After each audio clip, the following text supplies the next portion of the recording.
October 31st marks the end of National Depression and Mental Health Screening Month. But addressing mental health should be a focus year-round. I spoke to a local woman who talked about her own challenges and why it is important to fight the stigma.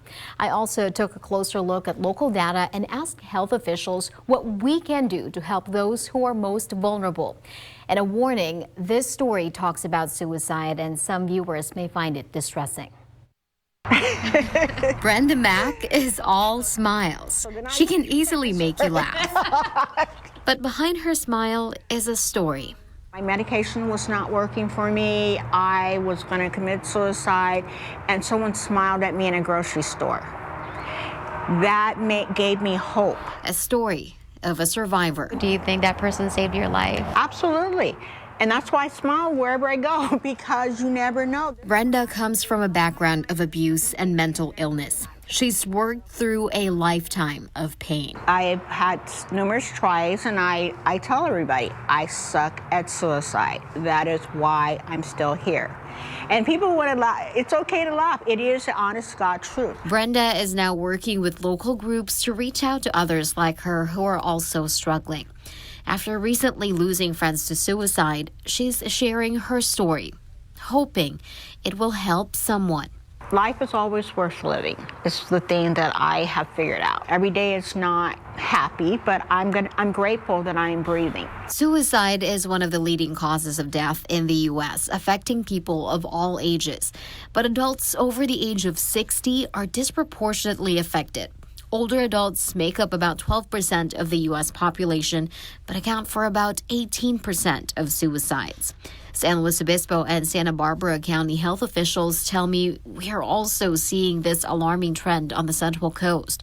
They explain why older adults are at risk. A diagnosis that maybe someone has received recently or is greatly impacting their life. Another one is disability, again, can add to that isolation, inability to then be leaving the house and get those community connections. Recent data shows adults 60 and older account for 48% of deaths by suicide in San Luis Obispo County and 33% in Santa Barbara County. Health officials say older adults are less likely to talk about their mental health, so it's important to know the signs. Someone seems like they're more tired than usual, that they seem like they're more in pain than they usually are.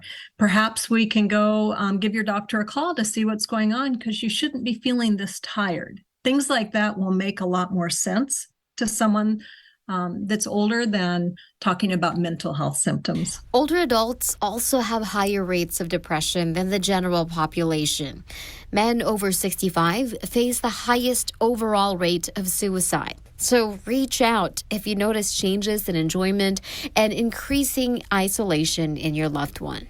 Let the person know that you're there for them. If the person you're talking to doesn't wish to share at that time, try it back, check back again at a later time, and stay connected. As someone whose mind has been to dark places many times, Brenda Mack says listening can make all the difference. And they don't want to be judged. They just want to be heard. Brenda wants you to know there are people who care. There is no shame in struggling. There is no shame in needing help. It does not mean you are weak. It means that you need support so that in the future you can support someone else. And if you are worried about someone's or your own mental health, there are places to turn for guidance.